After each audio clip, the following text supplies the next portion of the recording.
Assalamualaikum warahmatullahi wabarakatuh. Perkenalkan, nama saya Graciela Karniva Francisca Hayon dari Prodi PJKRF NIM 2310510230. Di sini saya akan menjelaskan materi tentang pengelolaan informasi dan pembelajaran kognitif. Apa sih teori pengelolaan informasi dan pengertian pembelajaran kognitif? Di sini saya akan menjelaskan juga teori pembelajaran kognitif yang dirumuskan para ahli.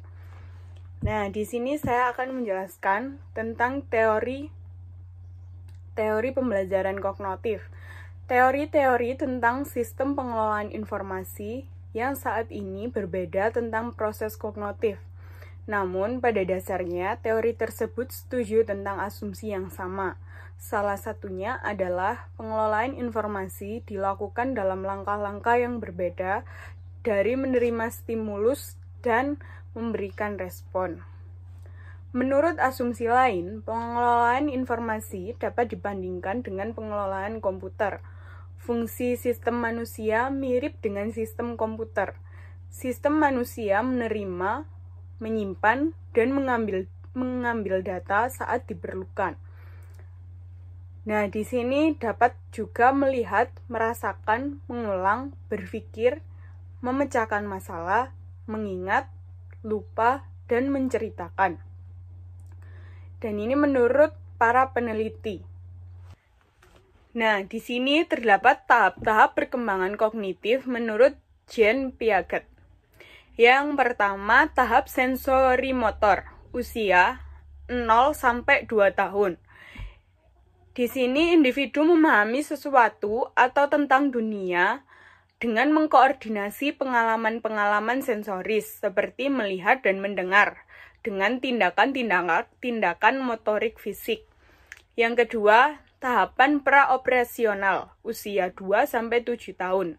Individu mulai melukiskan dunia melalui tingkah laku dan kata-kata, tetapi belum mampu untuk melakukan operasi, yaitu melakukan tindakan mental yang diinternalisasikan atau melakukan tindakan mental terhadap apa yang dilakukan sebelumnya secara fisik. Yang kedua, perkembangan kognitif menurut David Ausubel. Konsep yang dimiliki David Ausubel, sebuah proses belajar yang baik akan tercipta apabila tenaga pendidik memberikan materi yang bermakna. Bermakna ini maksudnya cara penyampaian materi yang dilakukan dengan baik dan menarik. Di dalam konsep pemikiran ini dikelompokkan menjadi 2 dimensi. Yang pertama, dimensi pertama merupakan proses belajar di mana pemahaman materi atau ilmu pengetahuan dihadirkan secara penemuan. Sedangkan yang dimensi kedua ini merupakan suatu penyesuaian informasi. Yang ketiga, perkembangan kognitif menurut Jeremy Brunner. Salah satu teori belajar kognitif yang ditemukannya adalah free discovery. Ia mengatakan bahwa suatu proses belajar akan berjalan lancar apabila seorang guru memberikan kesempatan kepada peserta didik untuk menemukan sebuah konsep, aturan, teori, dan pemahaman yang berkaitan dengan kehidupan. Menurutnya, perkembangan kognitif dibagi menjadi tiga tahap yaitu yang pertama, tahap enaktif adalah tahap kognitif di mana seseorang bisa melakukan berbagai macam cara seperti aktivitas supaya dapat memahami lingkungan yang ada di sekitarnya. Contohnya, peserta didik mampu menendang bola, tetapi tidak mampu mengumpankannya atau menggambarkannya kegiatan itu lewat kata-kata.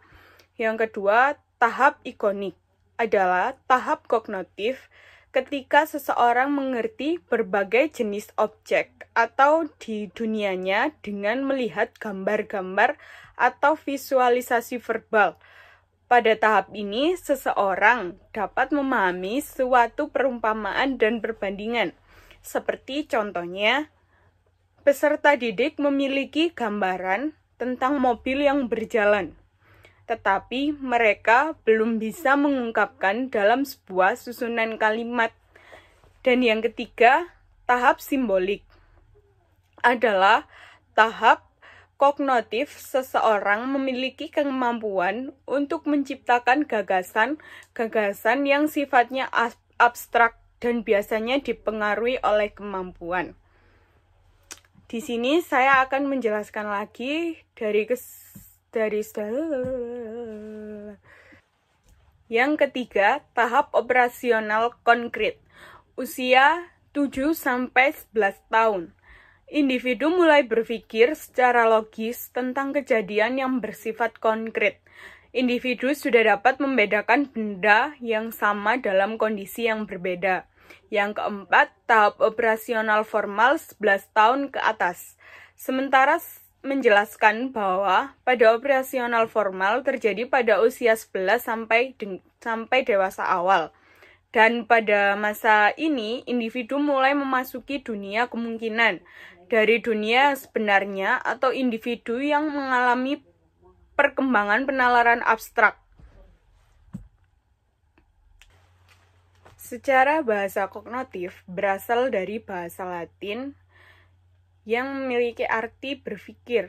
Dalam Kamus Besar Bahasa Indonesia, kognitif berarti segala sesuatu yang berhubungan atau melibatkan kognisi atau berdasarkan pengetahuan faktual yang empiris. Dalam perkembangan selanjutnya, istilah kognitif ini menjadi populer sebagai salah satu wilayah psikologi, baik psikologi perkembangan maupun psikologi pendidikan. Dalam psikologi, kognitif mencakup semua bentuk pengenalan yang meliputi setiap perilaku mental manusia yang berhubungan dengan masalah pengertian, pemahaman, perhatian, menyangka, mempertimbangkan, dan masih banyak lagi seperti pengelolaan informasi pemecahan masalah.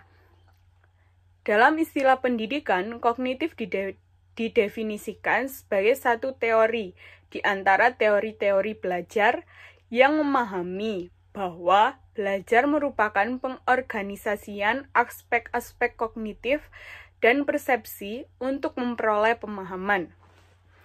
Di sini saya akan melanjutkan tentang teori-teori kognitif berdasarkan para ahli. Yang pertama, teori kognitif menurut Jean Piaget. Jean Piaget mengemukakan bahwa proses belajar akan terjadi apabila ada aktivitas individu berinteraksi dengan lingkungan sosial dan lingkungan fisiknya.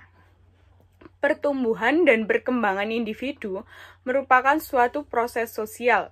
Individu tidak berinteraksi dengan lingkungan fisiknya sebagai suatu individu terikat, tetapi sebagai bagian dari kelompok sosial, yang mengakibatkan lingkungan sosialnya berada di antara individu dengan lingkungan fisiknya.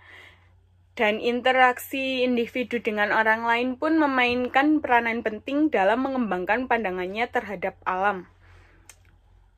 Di sini juga menjelaskan tentang perkembangan kognitif pada dasarnya merupakan proses mental, dan proses mental tersebut pada hakikatnya merupakan perkembangan kemampuan penalaran logis. Dan bagi Piaget berpikir dalam proses mental tersebut jauh lebih penting dari sekedar mengerti. Semakin bertambah umur seseorang, maka semakin kompleks susunan sel syarafnya dan semakin meningkat pula kemampuan kognitifnya.